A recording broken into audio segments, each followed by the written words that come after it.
Ici N'Djamena, radiodiffusion nationale tchadienne dans nos studios, il est 14h. Tchad d'actualité, midi le journal, une présentation de Mamad Nouradoum Sougoumi. Bonjour et bienvenue.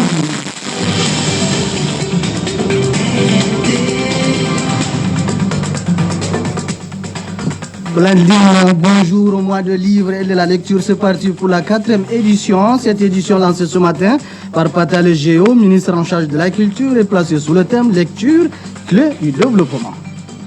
L'ENA, École nationale d'administration, forme les agents des différentes directions générales des institutions publiques. C'est en logistique, en partenariat avec le projet d'appui à la justice phase 2. Et puis le 7 syndicat des enseignants du Tchad forme également les dirigeants syndicaux. C'est sur les différents, les droits humains et syndicaux. La formation se déroule au centre Étoile, ici en N'Djamena. Tchad d'actualité midi, c'est aussi les nouvelles dans nos provinces. Bonjour à tous et bienvenue dans ce journal. Les rideaux sont tombés hier sur les travaux du deuxième forum national inclusif, forum qui a rassemblé plusieurs corporations du 29 octobre au 1er novembre 2020. Quelles sont les grandes décisions à retenir de ce grand rendez-vous? Hinda Ahmed Chérif. Il serait peut-être encore tôt, voire prématuré, d'énumérer les retombées positives de ce deuxième forum, mais on relèvera d'emblée que sa tenue à date échue est déjà un succès. C'est à mettre à l'actif du maréchal du Tchad pour sa détermination et son engagement à tenir le deuxième forum national inclusif. Ceci 2 ans après le tout premier qui a donné naissance à la 4e République et formulé 74 résolutions avec pour objectif d'insuffler une nouvelle dynamique au pays dans sa marche vers un meilleur développement et partant d'atteindre son émergence. Ce deuxième forum, il faut le dire, a tenu son pari malgré le contexte difficile créé par la Covid-19 qui a plombé le programme initial. Contrairement au premier, celui-ci a rassemblé 600 participants en 4 jours, ce qui n'a pas empêché les participants de disséquer tous les principaux sujets et de jeter un coup d'œil dans le rétroviseur pour faire le diagnostic du chemin parcouru et apporter des modifications tout en ajoutant d'autres innovations. Nous citerons au hasard juste quelques points, notamment la bonne gouvernance, la forme de l'État, l'épineuse question du serment confessionnel, la création du poste de vice-président et du Sénat. La grande préoccupation du président de la République, notamment le devenir de la femme et de la jeunesse, n'a pas été perdue de vue. Bref, il était question de mener le maximum possible de réflexions qui pourraient conduire à la modernisation des institutions de la République. Une réalité à relever, la liberté de ton et d'expression, preuve de l'ancrage de la démocratie, mais aussi et surtout de l'amour des Tchadiens pour leur patrie, était également au rendez-vous. En tout cas, il y a de quoi se féliciter et de se réjouir de la tenue de ces assises qui ont permis d'évaluer la mise en œuvre des résolutions du premier Forum national inclusif ayant accouché la 4e République. En outre, la présence des représentants des mouvements politico-militaires à ce forum lui confère effectivement son caractère inclusif, quoi qu'on dise. Il convient également de relever que même si au cours de ce forum, toutes les demandes ou propositions et préoccupations de tous les participants n'ont pas eu de réponse immédiate pour des raisons d'ordre pratique ou devant faire l'objet de procédures spéciales et appropriées, certaines propositions sont mises sur la sellette aux fins de pallier les insuffisances qui les entourent ou les bloquent. En somme, ce forum aura été payant et enrichissant. Il ne reste au gouvernement qu'à étudier les propositions pour relever le défi de la mise en œuvre des actes de ce grand rendez-vous des Tchadiens, comme l'a d'ailleurs signifié le maréchal du Tchad à la clôture des travaux.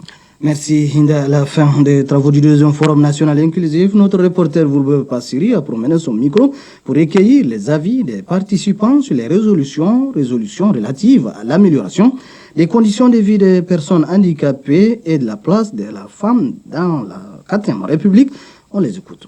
Les résolutions du deuxième forum, pour être sincère, il y a eu beaucoup de choses qui ont été dites, mais ça a été trop résumé. De telle manière que, par exemple, les résolutions des personnes handicapées, là, ce n'est pas vraiment bien ressorti comme on le voulait. Je suis désolé, mais je suis objectif. Parce qu'on a fait des propositions concrètes, mais on nous a réservé dans la charité, comme toujours. On voulait sortir de la charité vers le droit, mais on nous a toujours dit que vouloir les aider. C'est pas ça vraiment ce qu'on attendait. Mais bon, ça a été un bon espace de débat. C'est un exercice de démocratie. Ça permet à tous les enfants du Tchad d'être ensemble et de se parler. Et si et seulement si on fait cet exercice, je pense que la consolidation de la paix et de l'unité nationale peut se réaliser à ce niveau-là. Franchement, nous les femmes, on remercie chaleureusement le maréchal qui a vraiment fait confiance à la femme. On sort vraiment nanti, encore plus de résolutions, de recommandations qui sont faites à l'endroit du gouvernement pour l'autonomisation de la femme. Donc on en sort très contente et très fière. Moi, je vais ajouter juste une partie. Je suis très contente parce que nous avons réussi notre pari. Il y a 2 ans, la Cour des comptes a été réduite en chambre au sein de la Cour suprême. Les femmes se sont battues pour qu'aujourd'hui on en arrive à ce qu'on restaure la Cour des comptes. Vraiment, c'est un grand pari, surtout au Tchad, et ça rehausse le Tchad au niveau régional et continental en instaurant la Cour des comptes. L'ENA, l'École nationale d'administration, en collaboration avec le projet d'appui à la justice au Tchad phase 2, organise depuis ce matin, dans ses locaux, un atelier de formation en légistique. C'est à l'intention des agents des directions générales des institutions publiques. Ghislain Tchanikoudou. Renforcer les capacités des participants en règles techniques de conception, des textes normatifs et de rédaction administrative. Tel est l'objectif visé par cet atelier de formation en légistique après constat de défaillances rédactionnelles des textes dans l'administration. Senoussi Hassana Abdoulaye, directeur général de l'École nationale d'administration, ENA. Le constat que nous avons fait, c'est que les textes normatifs, c'est-à-dire législatifs et réglementaires, sont souvent mal rédigés au Tchad. La cheville ouvrière, qui est le secrétariat général du gouvernement, constate très souvent ces défaillances et elle-même, quand elle peut, rattrape les insuffisances. Alors nous nous sommes dit, pourquoi pas une école qui est en charge de la formation initiale et continue des agents de l'État ne s'intéresse pas véritablement à la formation en légistique. Ces assises rendues possibles par le soutien de l'Union européenne à travers le projet d'appui à la justice au Tchad, PRAJUST 2, concernent les agents des directions générales des institutions publiques. Le syndicat des enseignants du Tchad 7 renforce les capacités des dirigeants syndicaux sur les droits humains et syndicaux. C'est à travers un atelier de formation qui a démarré ses travaux ce matin au centre Étoile, ici à N'Djamena. Yassine Ibn Ahmad. Ce sont des dirigeants des différents démembrements du syndicat des enseignants du Tchad 7 qui prennent part à cette formation. Formation au cours de laquelle les participants seront outillés des connaissances sur les thèmes tels que le syndicalisme, le leadership, la convention sectorielle du secteur de l'éducation, le dialogue social et la négociation collective, ce qui leur permettra de mener efficacement leurs tâches syndicales dans leurs milieux respectifs. Si nos organes de base rencontrent des difficultés, cela est dû au manque de formation syndicale, a reconnu le secrétaire général du 7, Mbayiris Ngartoide Blaise, pour qui la formation est la clé de tout succès syndical. Le secrétaire général du 7 dit espérer qu'à l'issue de cette formation, les participants seront capables de vulgariser les connaissances acquises pour l'édification des organes provinciaux et départementaux. Pour le secrétaire général de la Confédération indépendante des syndicats du Tchad, Mohamed Nasruddin Moussa, cette formation aidera les participants à mener avec efficience la lutte syndicale. Merci Yassine. Le syndicat des travailleurs du ministère de l'Aménagement du Territoire, du Développement de l'Urbanisme et de l'Habitat, lui, a tenu ce matin dans les locaux du ministère sa première assemblée générale ordinaire sur le thème promouvoir un syndicalisme de dialogue au profit des intérêts de tout le personnel. À l'issue des travaux, un bureau exécutif de 25 membres dirigé par Moussa Choupas a été installé suite à la montée des eaux des fleuves Logon et Chari, causant ainsi des inondations dans certains quartiers de la commune du 9e arrondissement. Un spécialiste en hydrologie s'est prononcé sur le sujet. Il s'agit d'Alain Diogromel Jérémy, hydrologue à la direction des ressources en eau du ministère de l'hydraulique urbaine et rurale. Qu'est-ce qui est à l'origine de cette montée d'eau des fleuves Logon et Chari? On l'écoute au micro de Dias Rabia Ferdinand. Après les grosses pluies de l'année, il faut s'attendre évidemment à des écoulements importants. dans les différents bassins. C'est ainsi qu'il faut comprendre le niveau d'écoulement actuel du Chari qui est assez élevé. Le niveau dépasse un peu le niveau de ces dernières années. À la date d'aujourd'hui, nous sommes à 7,46 m à l'échelle des TP, des travaux publics, ce qui dépasse déjà le niveau de l'année passée, alors que le fleuve continue à monter. Et cela approche un peu le niveau de 1988, où le fleuve a atteint 7,58 m. Donc c'est une cote d'alerte.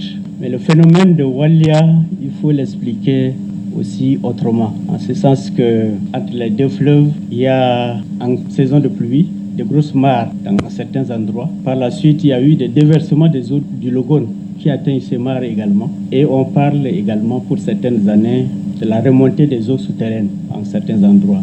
Le niveau actuel du Chari continue à monter. Donc le blocage va se poursuivre pendant un certain temps. La lueur d'espoir qu'on peut dire à l'heure actuelle, c'est que à Sar, depuis le 17 octobre, le niveau est en baisse. Ce qui veut dire que 2 semaines après cette date-là, N'Djamena, ça devrait commencer à baisser. Le maire de la commune du 3e arrondissement, Idriss Micho Sami Chachati, a visité ce matin quelques quartiers de sa commune menacés par le débordement des eaux du fleuve Logone. Sur place, quelques sacs remplis de terre ont été disposés afin d'empêcher la montée des eaux. Idriss Micho Sami Chachati trouve la situation inquiétante et sollicite le soutien du gouvernement et des ONG pour faire face aux inondations. Il est au micro de Mama Sali Omar.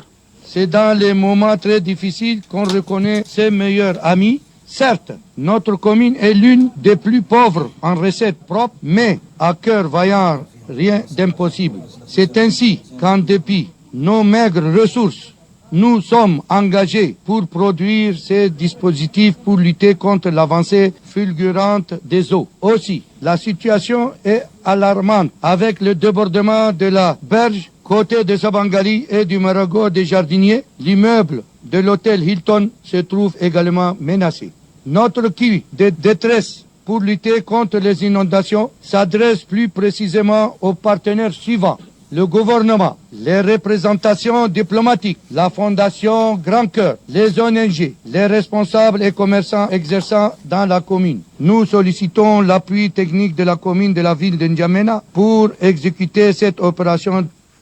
En bref, dans nos provinces, l'Agence nationale d'appui au développement rural ANADER a organisé ce matin à Mao, dans le Canem, une session de formation des organisations des producteurs. C'est sur les techniques de production maraîchère. Le district de Galendeng dans la province du Maïk-Ebi-Est vient d'être doté d'un centre nutritionnel thérapeutique. C'est le secrétaire général de la province du Maïk-Ebi-Est, Ali Choukou, qui a présidé l'ouverture, a indiqué que ce centre permettra la prise en charge adéquate des enfants malnutris de la zone de responsabilité du district. Et l'association tchadienne pour le bien-être familial, section de Pala, sensibilise depuis ce matin les élèves de la province du Maïk-Ouest sur les grossesses non désirées, les avortements et les IST-VIH-Sida. Ouverture ce matin à Gungaya, d'un centre de formation en couture. C'est une initiative de l'association des organisations féminines pour l'entraide de Kabia en appui avec la Fondation Grand Cœur. En culture, avant de boucler ce journal, le ministre du Développement touristique, de la culture et de l'artisanat, Patal Géo, a lancé ce matin à la Bibliothèque nationale la 4e édition du mois du livre et de la lecture sous le thème lecture clé du développement, une organisation de la Maison des patrimoines culturels du Tchad. Arnaud Ndilmay nous fait le point. La vie est un livre, n'échappe pas à une page. La lecture nourrit l'esprit, lire c'est voyager. Ce sont là les mots du collectif des slameurs tchadiens qui ont marqué l'ouverture de la 4e édition du mois du livre et de la lecture. Lançant les travaux, le ministre du Développement touristique, de la culture et de l'artisanat, Patal Géo, rappelle quelques vertus de la lecture pour l'homme. Partout dans le monde, il est démontré que le livre et la lecture apportent la lumière là où les populations sont enveloppées dans les ténèbres de l'ignorance et de l'obscurantisme.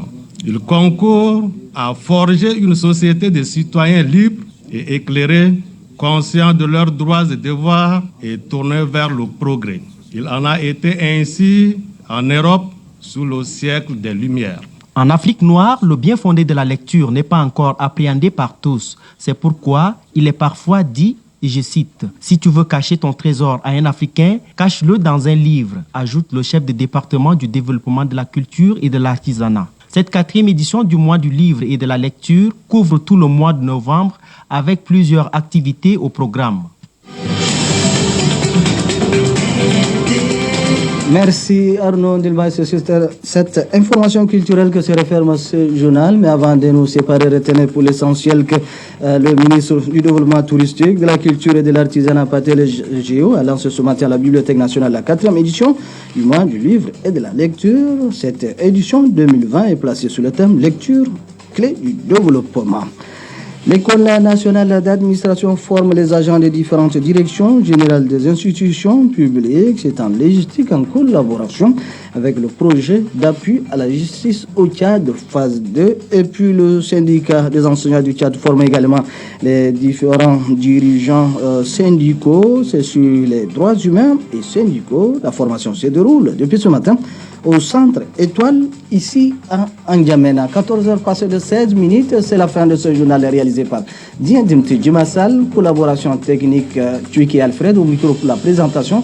Je suis Mamad Nouradoum Sougoumi. Merci de nous avoir suivis. Bonne suite de programme sur Radio Tchad. Au revoir et à demain, Inch'Allah. J'écoute la Radio Tchad depuis Abéché. Ma nation, c'est le Tchad. Je suis fier d'être Tchadien. Ma nation, c'est le Tchad. Je suis fier d'être Tchadien. Ma nation, c'est le Tchad. Je suis fier d'être Tchadien. Le Tchad, mon pays, un pays de liberté. Le Tchad, mon pays, pays hospitalier. Mon pays, pays démocratique. Mon pays, y'a la joie, y'a la paix. Ma nation, c'est le Tchad.